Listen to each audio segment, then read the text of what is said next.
Começo, a escuridão. Depois, uma explosão deu origem a sistemas em constante expansão de tempo, espaço e matéria. A cada dia, novas descobertas desvendam os enigmáticos e admiráveis segredos de um lugar que chamamos o Universo. Elas são os olhos e ouvidos da humanidade no espaço exterior, explorando as planícies de Marte, os geysers da lua de Saturno e as superfícies ardentes das estrelas distantes. Elas são as sondas espaciais, exploradores robóticos que são os avatares interestelares da humanidade. Elas podem ir a lugares e ver coisas que nunca poderíamos contatar da Terra. As sondas espaciais percorrem o sistema solar, enviando dados que mudam tudo que pensávamos conhecer. Se nós pudéssemos encontrar vida nativa em outros locais em nossa galáxia, seria uma das maiores descobertas na história. As sondas colidem com cometas gelados, fotografam o limite do universo e procuram planetas em outros sistemas solares. Estamos na era de ouro da busca e descoberta de planetas como a Terra. Uma nova geração de exploradores robóticos está redefinindo a galáxia e revelando mistérios.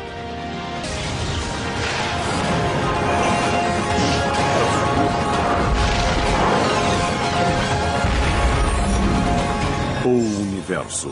Segredos das sondas espaciais. Neste exato momento, a milhões de quilômetros da Terra, seres humanos estão coletando amostras, medindo, fotografando e cheirando a poeira e os gases de outros mundos. Mas não pessoalmente. O ambiente do espaço é muito hostil para as pessoas.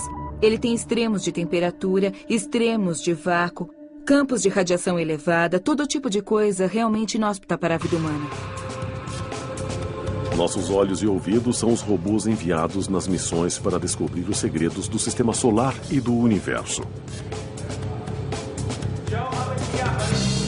Eles são as sondas espaciais construídas para resistir a atmosferas hostis e mundos perigosos demais para a humanidade.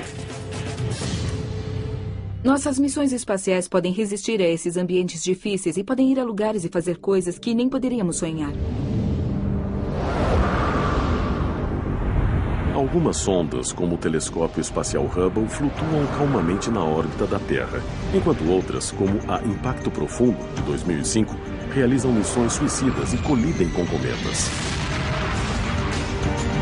Outras sondas são enviadas para descobrir os segredos de planetas como Marte, Júpiter, Saturno e suas luas, captando imagens e analisando-as em órbita e pousando na superfície para explorar ou coletar amostras. Nossas sondas são usadas para responder perguntas fundamentais sobre a composição planetária, composição atmosférica, processos atmosféricos e geológicos, no que os planetas são iguais e diferentes da Terra, e uma grande pergunta: existe vida? A busca por vida em outros mundos foi iniciada há mais de 2000 anos atrás, quando os astrônomos gregos começaram a olhar para os planetas. No século XXI, a humanidade está preparada para descobri-la. Enviar sondas no sistema solar e além dele é parte de uma longa missão contínua que temos para entender não só a nós mesmos na Terra, mas o resto do sistema solar. E, de alguma forma, essa busca nos ajuda a aprender mais sobre nós mesmos, em termos de onde podemos ter vindo e se existem outros exemplos do ambiente que vemos na Terra. A busca mais recente começou com um mapa digital infravermelho de resolução ultra elevada. Em 14 de dezembro de 2009, um foguete Delta II colocou um pacote em órbita a 480 quilômetros acima da Terra. Ele se chama WISE e está criando a fotografia infravermelha mais detalhada do universo. O WISE é um explorador infravermelho de campo amplo e é um telescópio pequeno com 40 centímetros de diâmetro que cabe embaixo do meu braço. Ele está pesquisando os céus por inteiro com 4 comprimentos de ondas infravermelhas, desde os vizinhos mais próximos da Terra, os asteroides e cometas, até as partes mais distantes do universo. Ao contrário do telescópio Hubble, que usa comprimentos de ondas de luz visível até ultravioleta, o WISE sonda o universo com luz infravermelha. Os seres humanos recebem o infravermelho como calor. Quando sentimos o calor do sol na pele, o que estamos sentindo são os raios infravermelhos vindos do sol. Estou irradiando luz infravermelha aqui e podemos usar o infravermelho para procurar coisas que tenham temperatura similar, como, por exemplo, asteroides. Também podemos usar o infravermelho para procurar as galáxias mais distantes do universo. Muitas dessas galáxias distantes não podem ser vistas no espectro da luz visível. O telescópio WISE é como um conjunto de lentes mágicas. Como um bombeiro que usa óculos infravermelhos para ver através da fumaça em um incêndio e achar pessoas, os astrônomos podem usá-lo para ver através das nuvens de poeira em busca de estrelas em formação no centro. Mas revelar essas assinaturas de calor requer um frio extremo. O telescópio de 4 milhões de pixels do WISE só fotografa em infravermelho se o telescópio estiver mais frio do que os objetos que procura. Precisamos ter certeza que não seremos cegados pelo calor do telescópio. No WISE usamos um tanque de hidrogênio sólido congelado perto do zero absoluto. E isso mantém muito frio o telescópio e os instrumentos. Como em uma geladeira cheia de gelo, o hidrogênio congelado do WISE acabará derretendo. E quando ficarmos sem o hidrogênio sólido, o telescópio e os instrumentos aquecerão até um ponto em que não poderemos mais ver. O hidrogênio congelado a menos 260 graus Celsius vai durar cerca de 10 meses. Nesse momento, cerca de 1.500.000 fotografias criarão uma imagem gigantesca dos céus. Um atlas cósmico que revelará novos mundos a serem explorados por futuras sondas espaciais e talvez mundos com formas de vida alienígenas. Mas para encontrar vida alienígena a muitos anos-luz da Terra, precisamos de um sinal que nos guie. Esse sinal cobre 71% de nosso planeta. Água. Um dos principais motivos de querermos encontrar água líquida é que realmente queremos saber se existe vida em outra parte do sistema solar. Como sabemos, a vida na Terra precisa de água para sobreviver. Precisa de água para se formar. Esperamos encontrar vida em outros locais. E um sinal de vida pode ser primeiro encontrar um lugar onde exista água em estado líquido. Em toda a história humana, nunca houve prova de que a água líquida existisse em qualquer outro lugar além da Terra. Até que uma sofisticada sonda espacial chegou ao planeta Saturno em 1997. Cassini percorreu 650 milhões de quilômetros e demorou 6 anos para começar uma missão de vários anos para descobrir os segredos de Saturno. Quando a sonda Cassini chegou a Saturno, ela não só estudou todas as luas e o planeta específico, mas depois mudou de plano, trocou de órbita e foi examinar os anéis. Um anel atraiu a atenção dos cientistas da Cassini. Nós sabíamos que o anel mais externo de Saturno, o anel E, era feito de partículas de gelo muito pequenas. As partículas de gelo de tamanho de 1 micron não duram no espaço. Sabíamos que havia uma fonte do material do sistema de Saturno que estava criando o anel E. Achamos que era Encéladus. Quando Cassini aproximou-se da Lua Encéladus, testemunhou um fenômeno cósmico e confirmou que a água era um importante ingrediente em um outro mundo. A sonda Cassini detectou a água sob a superfície de Encéladus. E o modo que ela foi detectada foram alguns geysers escapando pelas fissuras na superfície rachada de Encéladus. E a água congela ao sair para o espaço frio que rodeia Encéladus. O fluxo constante de partículas de gelo alimenta o anel E de Saturno, um lembrete de que se a água líquida existe em planetas remotos de nosso sistema solar, ela pode existir em outros lugares do universo. Mas a busca de Cassini por líquidos não terminara. Ela teria de usar seus instrumentos sensíveis para penetrar em outras atmosferas do sistema saturnino. A sonda Cassini tem 12 instrumentos científicos. 4 deles são o que chamamos sensores ópticos remotos. Eles veem na faixa de ondas que os seres humanos veem, ou um pouco além. A sonda tem filtros projetados para atravessar a névoa e enxergar a superfície abaixo. Os instrumentos de Cassini foram projetados para reunir informações de diversos modos, como os seres humanos usam os vários sentidos. Os sensores diretos e remotos de Cassini começaram a estudar primeiro uma lua de Saturno, Titã, um lugar em que se pensava existir água líquida. Titã é maior do que o planeta Mercúrio e tem uma atmosfera mais densa do que a atmosfera da Terra. Em 1980, quando a sonda espacial Voyager passou por lá, a caminho do sistema solar externo, as fotografias mostraram outro fenômeno líquido. O que a Voyager nos mostrou é que a atmosfera está cheia de hidrocarbonos, metano e etano, que criam uma densa névoa fotoquímica. A Voyager não podia ver através da névoa. Quando Cassini começou a estudar Titã, 25 anos depois, ela lançou uma sonda satélite chamada Huygens. A sonda penetrou na densa atmosfera e pousou na superfície de Titã. As descobertas foram chocantes. Desde o começo, Cassini e Huygens acharam evidências de fluidos na superfície de Titã. Depois, encontraram hidrocarbonos. Acharam lagos de hidrocarbonos, alguns maiores que os grandes lagos. São os primeiros corpos de fluidos encontrados no sistema solar fora da Terra. Os lagos foram enchidos por chuvas semelhantes às da Terra. Porém, em Titã, a chuva não é de água, mas de metano líquido que cai lentamente. Muito do metano na Terra está em estado gasoso. Ele é chamado de gás natural, na verdade, e vem da decomposição orgânica. Os organismos em decomposição formam esse gás natural que podemos usar como combustível na Terra. O metano líquido de Titã poderia abrigar formas de vida simples, como as unicelulares encontradas no fundo dos oceanos terrestres. Existe muita empolgação com as possibilidades que podem haver lá fora. Os sistemas planetários são ativos, interessantes e variados. E sabemos que a vida pode assumir muitas formas diferentes. A vida pode ser encontrada em planetas distantes, mas o problema é chegar lá.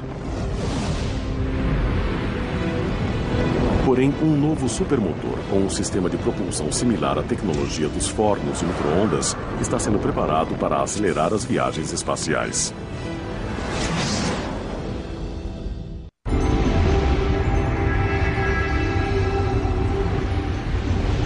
As sondas espaciais podem ir onde nenhum ser humano jamais foi. Mas durante décadas, os cientistas enfrentaram uma dura realidade. As sondas espaciais podem fracassar. Cada uma que teve sucesso foi construída sobre 50 anos de missões fracassadas. A história começa em 1960, com as primeiras tentativas da NASA para alcançar os vizinhos mais próximos da Terra. As primeiras sondas Ranger foram projetadas para tirar fotos da Lua antes de colidir com ela. E as primeiras 6 Rangers erraram o alvo completamente. Mas aprendemos depressa. E alguns meses depois das sondas Ranger, enviamos uma sonda que conseguiu passar perto de Vênus. Em 1962, a sonda americana Mariner 2 foi a primeira nave a passar por Vênus. E relatar que nosso vizinho não é parecido com a Terra.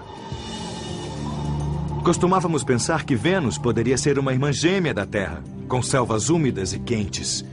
Bom, a sonda espacial nos disse: sinto muito, Vênus não é assim.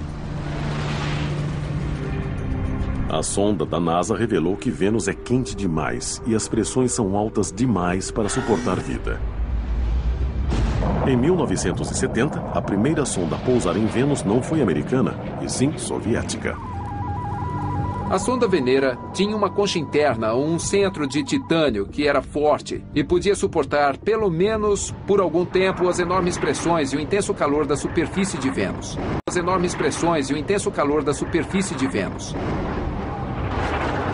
Assim, as primeiras sondas de Vênus foram destruídas em meia hora, ou no máximo 1 hora. Elas podiam coletar dados apenas por um tempo bem curto, antes de serem esmagadas. Mas os dados enviados antes de sua destruição foram precisos e surpreendentes. As condições na superfície de Vênus são infernais. A temperatura é de cerca de 460 graus Celsius. Isso é muito, muito alto. Quer dizer, o ponto de fervura da água é 100 graus. E o chumbo funde a uma temperatura menor do que 460 graus. Então o chumbo derreteria na superfície de Vênus se houvesse chumbo lá. É um lugar muito ruim para ir. Vênus foi um ótimo terreno de treinamento para os cientistas da sonda.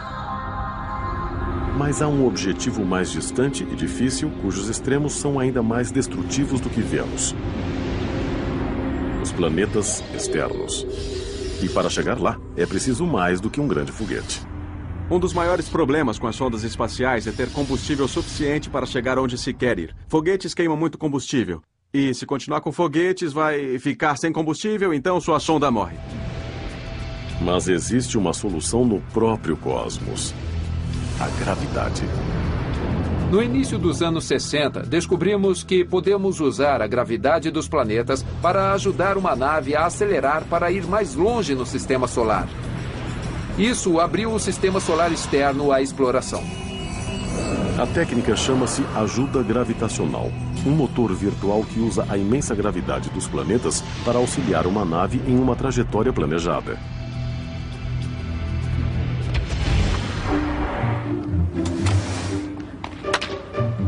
Bater em uma bola de beisebol é parecido com a ajuda gravitacional. A sonda espacial chega a um planeta, é pega pela gravidade e relançada em outra direção. Como ao atingir uma bola de beisebol com um taco, jogamos a bola em outra direção. Quando o bastão colide com a bola, ele muda a direção do movimento da bola e pode impelir a bola com velocidade maior do que ela originalmente tinha. Ao entender a força gravitacional dos planetas, a NASA conseguiu lançar as sondas mais longe para chegar aos planetas externos. A jornada da Cassini cobriu 270 milhões de quilômetros até os lagos de metano em Titã, uma das luas de Saturno. Sem a ajuda gravitacional, essa sonda, que pesa 12 toneladas na gravidade terrestre, nunca teria chegado ao sistema solar externo. Não temos impulso suficiente para enviá-la diretamente a Saturno. Não exploraríamos Saturno se não fosse pela gravidade dos planetas internos. A exploração espacial do século XXI pretende enviar sondas além dos planetas externos para as estrelas distantes.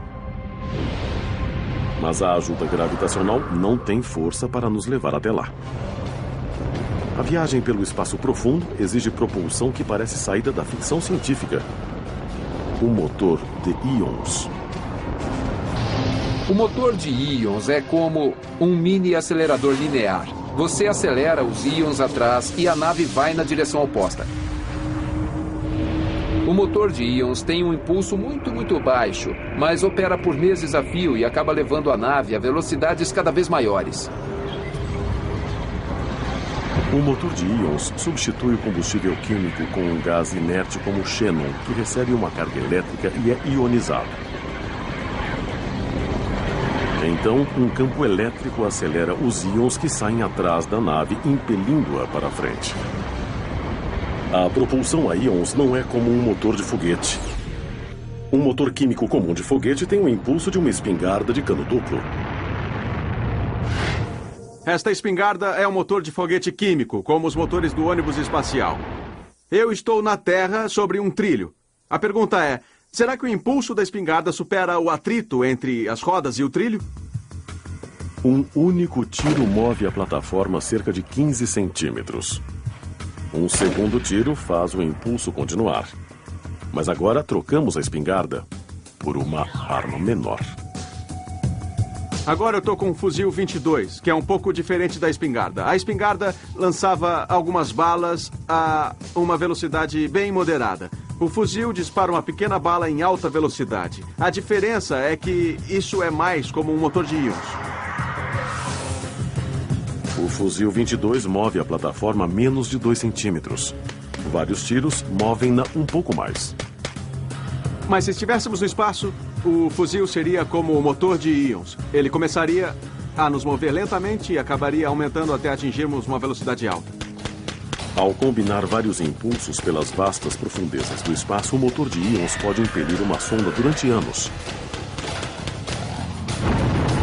A tecnologia poderia significar o fim dos enormes foguetes na viagem das sondas espaciais. Os combustíveis químicos são um problema porque são muito ineficientes. Eles pesam muito, têm muita massa e é preciso transportar tudo isso para lá. Isso significa que os foguetes que lançam a nave têm de ser muito mais potentes e custar muito mais caro. Os leves motores de íons já passaram no teste do espaço exterior. Eles impulsionaram a sonda Deep Space One nos anos 1990 e recentemente impeliram a sonda Hayabusa do Departamento de Exploração Aeroespacial do Japão e a ajudaram a pousar num asteroide. Os motores de íons vão mudar completamente a exploração do espaço profundo, porque podemos ir a muitos lugares sem ter de carregar muito combustível. E podemos chegar lá, no final, mais depressa, dependendo de onde estivermos indo. Um lugar onde podemos ir é nosso vizinho mais próximo. Até o momento, a sonda Mars Express da Agência Espacial Europeia foi a mais rápida, com 6 meses de viagem. Mas um motor de íons deve bater esse recorde. Um motor de íons pode diminuir o tempo de viagem até Marte para umas poucas semanas. 5 semanas até Marte é apenas o princípio. O próximo passo em motores de íons irá aumentar a velocidade até 100 vezes mais. Ele se chama VASMIR, sigla de Foguete de Impulso Específico Variável de Ímã e Plasma. O motor de íons de VASMIR tem um gerador de radiofrequência e um segundo estágio. Um dos pontos principais é que ele funciona como um forno de micro-ondas. Do mesmo modo que a energia eletromagnética do raio de micro-ondas aquece a comida, o plasma é superaquecido e recebe mais energia. Ele cria um campo magnético muito forte que capta o plasma superaquecido e o lança para trás em uma velocidade muito alta. Os íons podem ser superaquecidos até 555 mil graus Celsius.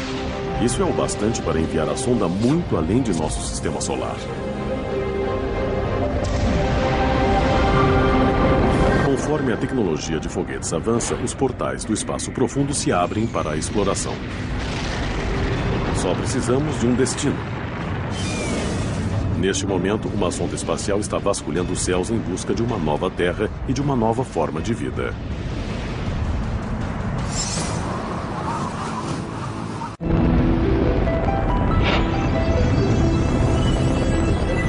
As sondas espaciais são a vanguarda de uma das buscas mais antigas da astronomia. A busca por outra Terra. Agora, uma nova geração de exploradores robóticos busca evidências de planetas extrasolares. E já os encontramos. Um planeta extrasolar é simplesmente um planeta que orbita uma outra estrela. Temos 8 grandes planetas orbitando nosso Sol e o Sol é uma estrela típica. Então, uma pergunta que fazemos há séculos é se existem planetas orbitando as estrelas que vemos de noite.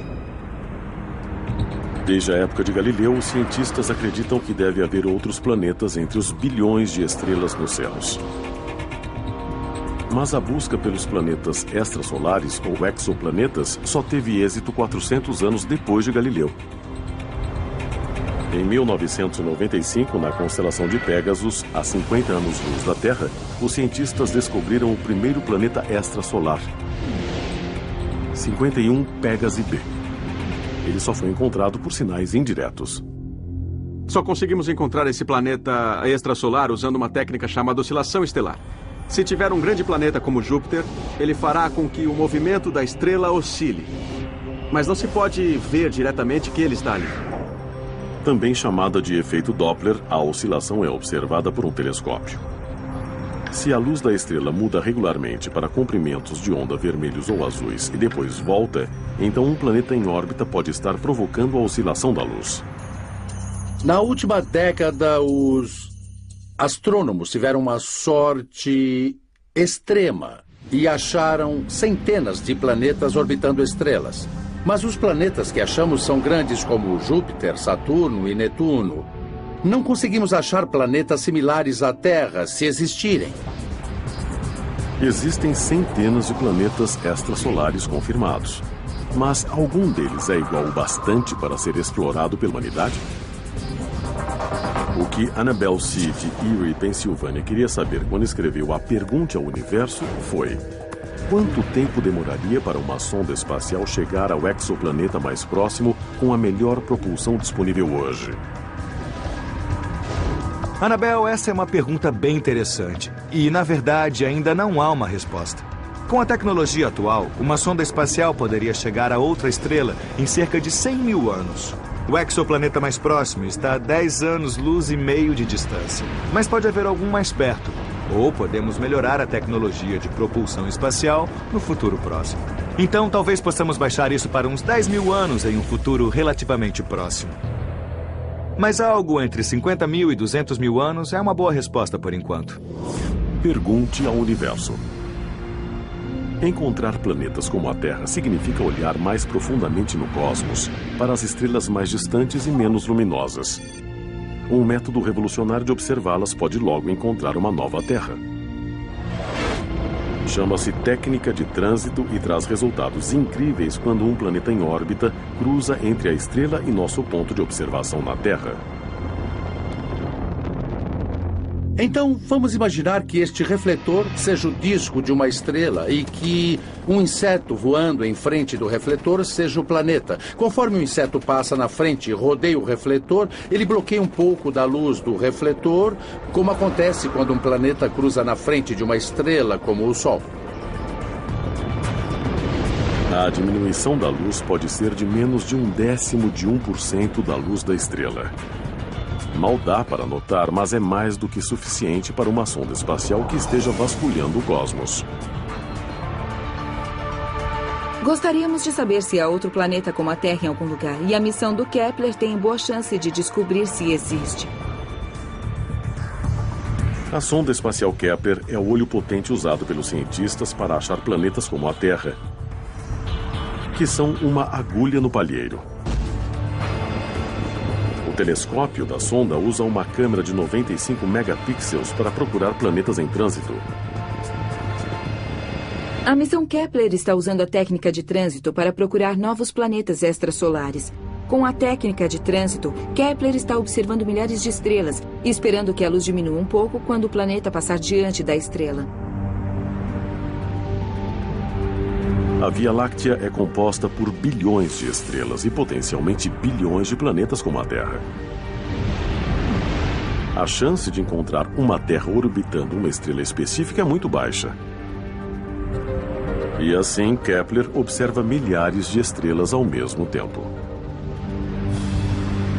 Aqui eu tenho um DVD para representar um sistema planetário com uma estrela no centro e um planeta orbitando na borda externa. E é claro, na maior parte do tempo, o sistema planetário está inclinado para a nossa linha de visão. Assim, enquanto o planeta orbita, ele nunca cruza diante da estrela, bloqueando a luz. Mas se tivermos sorte e o plano orbital do planeta for visto na horizontal, então o planeta cruza na frente da estrela, bloqueando parte da luz e diminuindo a estrela. Assim, temos de observar dezenas ou mesmo centenas de milhares de estrelas para ter a sorte de achar alguns planetas que cruzem na frente da estrela.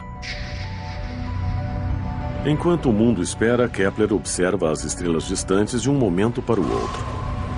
Mas se encontrar uma nova Terra, o que poderemos descobrir sobre ela? Como ela será? Poderia existir vida? Quando Kepler encontrar planetas como a Terra, e eu tenho certeza de que isso acontecerá, o próximo passo será tentar analisar a luz desse planeta. Qual é a composição química dessa Terra? Ela tem uma atmosfera de oxigênio ou só de dióxido de carbono ou metânio? O planeta tem continentes e oceanos? Tem água na superfície?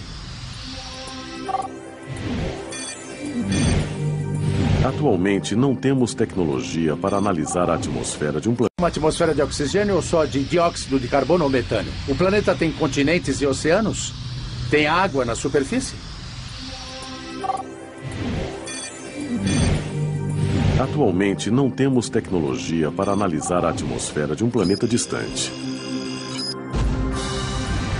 Mas isso logo mudará. Em 2015, o telescópio espacial James Webb terá 4 vezes mais capacidade de imagens do que o Hubble. Isso permitirá que os cientistas observem moléculas na atmosfera de um planeta similar à Terra, que esteja a milhares de anos-luz da Terra. Estamos na era de ouro da busca e descoberta de planetas como a Terra. Este é o momento em que os seres humanos vão encontrar as primeiras terras, entendê-las, entender o quanto elas são comuns, mas queremos ir além. Os telescópios espaciais e as sondas interestelares podem fazer mais do que encontrar novos planetas e descobrir os seus habitantes. Se pudéssemos encontrar vida nativa em outros locais em nossa galáxia, que seja independente da vida na Terra, essa seria uma das maiores descobertas na história humana. A vida em outros mundos pode estar a milhares de anos-luz. Mas pistas cruciais passam constantemente pela Terra. Elas são os cometas, e os cientistas estão captando suas trilhas de poeira e lançando sondas suicidas para extrair seus segredos gelados.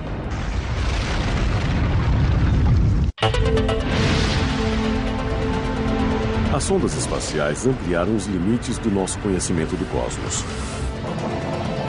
Enquanto a humanidade inicia uma idade de ouro da exploração interestelar, algumas sondas revelam segredos muito mais perto da Terra. Nosso sistema solar está cheio de partículas que se movem depressa, incluindo as gigantescas bolas de gelo e poeira chamadas cometas. Cometas são como cápsulas do tempo. Eles são restos gelados que sobraram quando nosso sistema solar se formou há 4,5 bilhões de anos. Tivemos muito sucesso ao estudar cometas com naves. A missão Impacto Profundo, na verdade, colidiu com um cometa e registrou o evento em vídeo. 3 de julho de 2005. A sonda espacial Impacto Profundo, da NASA, aproxima-se do cometa Tempel 1. Enquanto o cometa se move a 37 mil quilômetros por hora, a sonda lança um satélite de impacto diretamente no caminho do cometa de 6 quilômetros de diâmetro. O que realmente aconteceu foi que a colisão com o cometa fez uma nuvem de poeira sair dele, porque a questão era que queríamos ver o cometa por dentro e saber do que o cometa era feito. O impacto liberou cerca de 5 milhões de quilos de gelo e 27 milhões de quilos de poeira do Tempel 1. Foi a primeira vez que os cientistas puderam registrar e estudar material de cometa de perto e revelar como um cometa realmente é. As sondas espaciais nos disseram que um cometa é mais como uma melancia congelada do que como uma bola de neve suja. Ele se mostra uma camada de gelo dura e compactada com poeira misturada. Então a bola de neve suja está dentro. Ela tem um tipo de casca e depois a melancia está no interior. Conforme sua órbita se aproxima do Sol, ele aquece e a água no interior se transforma em vapor. É por isso que vemos a cauda de poeira e os geysers saindo do cometa. A sonda Impacto Profundo enviou imagens incríveis, mas não pegou o cometa pela cauda. Essa tarefa ficou para uma sonda chamada Stardust. Em 2004, a Stardust passou a 240 quilômetros do cometa Wild 2. A sonda Stardust literalmente voou pela cauda do cometa para coletar material que estava sendo liberado pela superfície do cometa. Para captar as partículas, Stardust utiliza um coletor do tamanho e formato de uma raquete de tênis, com o interior preenchido por um gel esponjoso. Conforme o cometa passa, as partículas penetram no gel com uma velocidade 6 vezes maior do que uma bala de fuzil. Estamos literalmente pegando o material de que os cometas são feitos e certamente o material de que os planetas, os asteroides e as luas em nosso sistema solar também são feitos. Estamos nos aproximando do material original, do material a partir do qual o nosso sistema solar foi constituído.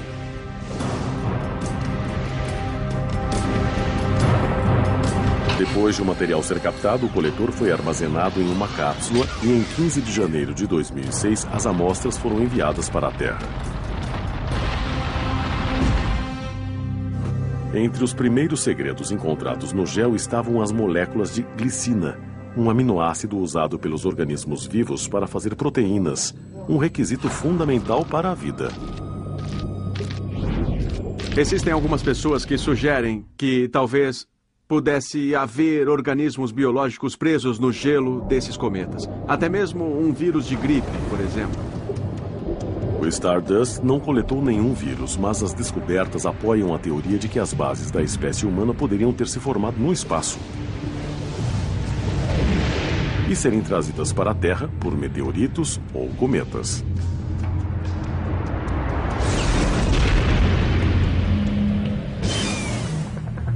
Um segredo ainda mais estranho foi encontrado no gel. Partículas que nem as sondas espaciais de longo alcance conseguiram coletar. Material de outros sóis.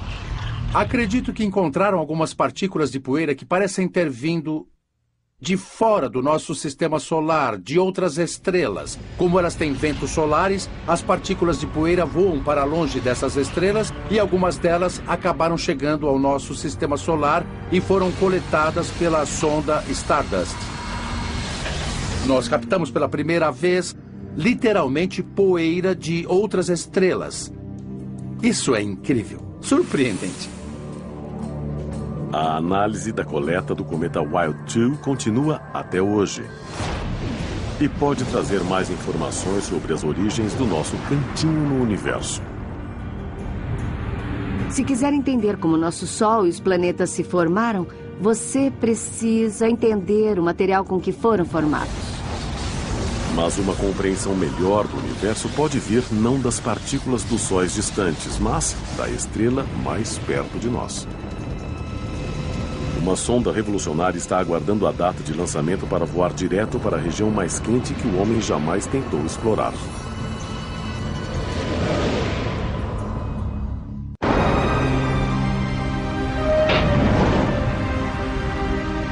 As sondas espaciais percorrem a galáxia para explorar os mistérios de Marte, Vênus, os gigantes exteriores, os exoplanetas distantes e as estrelas mais longínquas. Mas a nossa estrela ainda tem mistérios não solucionados. Isso está para mudar. Antes olhávamos para áreas pequenas, não para o disco inteiro.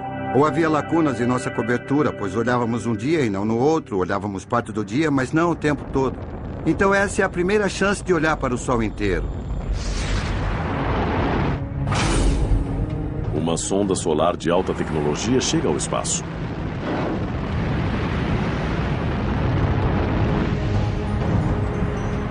Sua missão: observar o Sol 24 horas por dia em cor e alta definição. E transmitir imagens para a Terra por banda muito larga. O Observatório de Dinâmica Solar tira imagens do Sol em resolução muito alta, em muitos comprimentos de onda. Resumindo, faz filmes do Sol. Usando 4 telescópios de alta definição, a sonda transmite em um canal de alta definição para a Terra, enviando 50 vezes mais dados científicos do que qualquer outra sonda na história da NASA. É empolgante olhar para algumas das primeiras imagens. O que vemos é que coisas muito pequenas em um lugar têm um grande efeito em outro local. Podemos ver algo perto do centro do disco, o centro do Sol, e perceber a conexão com o que estava acontecendo a 150 ou 300 mil quilômetros dali. A ótica avançada observa o Sol em 10 comprimentos de onda diferentes, inclusive o ultravioleta extremo. Esse comprimento de onda é tão mortal que, sem a atmosfera superior da Terra para filtrá-lo, um dia na praia seria fatal. Nosso objetivo é olhar dentro do Sol para ver o que acontece abaixo da superfície. Quais são as correntes, qual é o movimento e como tudo se conecta no quadro geral. A sonda vai ativar um sensor, o visualizador magnético heliosísmico, que pode ver através da ardente superfície solar. O visualizador magnético heliosísmico usa ondas de som para ver no interior como fazem os sismógrafos para terremotos. Podemos usar ondas de som dentro do Sol para ver o que acontece por dentro. Olhamos para as vibrações que refletem na superfície e tentamos entender o que acontece no Sol. É o centro, o dínamo solar, que os cientistas mais desejam entender. É dali que surgem as violentas e imprevisíveis erupções de material de alta energia que podem ameaçar a Terra. Esse material é carregado e costuma tomar a forma do que se chama uma ejeção de massa da coroa. É uma grande quantidade de material sob a forma de partículas carregadas. Essas partículas carregadas chegam à Terra e interagem com o nosso campo magnético. Se pudermos chegar mais perto para fazer medidas diretas desse tipo de atividade, entenderemos melhor como esses processos funcionam. Chegar perto dos corpos planetários é algo que as sondas espaciais fazem há meio século. Mas aproximar uma sonda do Sol é uma missão suicida, não é? Com o lançamento marcado para 2015, a Solar Probe Plus voará direto para os 2 milhões de graus da coroa solar. E sobreviverá. A Solar Probe Plus vai chegar muito perto do Sol, a 8 ou 9 raios solares de distância do Sol. Para comparação, a Terra está a 200 raios solares do centro do Sol. Então a Solar Probe Plus vai ficar imersa completamente na coroa. A coroa é uma parte misteriosa do nosso Sol. Embora distante do núcleo do Sol, ela é mais quente do que a superfície do Sol.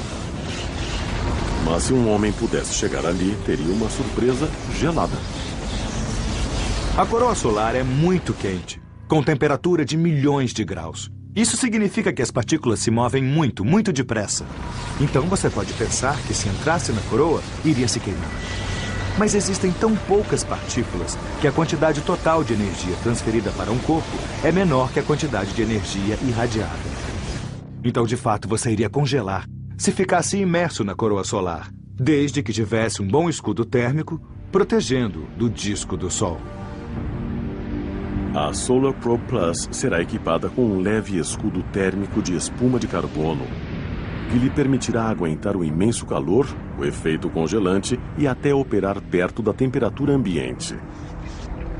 Ao completar sua missão, a Solar Probe Plus revelará a estrutura dos campos magnéticos do Sol e estudará o fluxo de energia que aquece a coroa solar e torna possível a vida na Terra. É importante lembrar que o Sol é a estrela mais próxima. E é realmente importante estudar o Sol como parte de todo o projeto de estudo das estrelas no universo. As sondas espaciais nos trarão um conhecimento muito além do Sol, a respeito das partes distantes da galáxia, onde bilhões de outros sóis brilham e possivelmente alguns planetas azuis aguardam os futuros exploradores humanos. Para descobrir alguns dos maiores segredos do universo, precisamos de sondas, porque elas podem ir a locais e ver coisas que nunca poderemos daqui da Terra. Existe uma razão profunda para enviar sondas ao espaço. Os seres humanos têm no DNA a curiosidade e a exploração. E, é claro, as sondas que enviamos ao espaço, aos planetas e até mesmo às estrelas representam nossa migração para o cosmos. É quase certo que nosso destino, como espécie, seja sair da Terra e ir para nossa galáxia e para o universo inteiro. Até esse dia, as sondas espaciais continuarão a estudar as maravilhas do cosmos. E o universo continuará a revelar seus segredos para esses avatares robóticos da jornada humana pelas estrelas.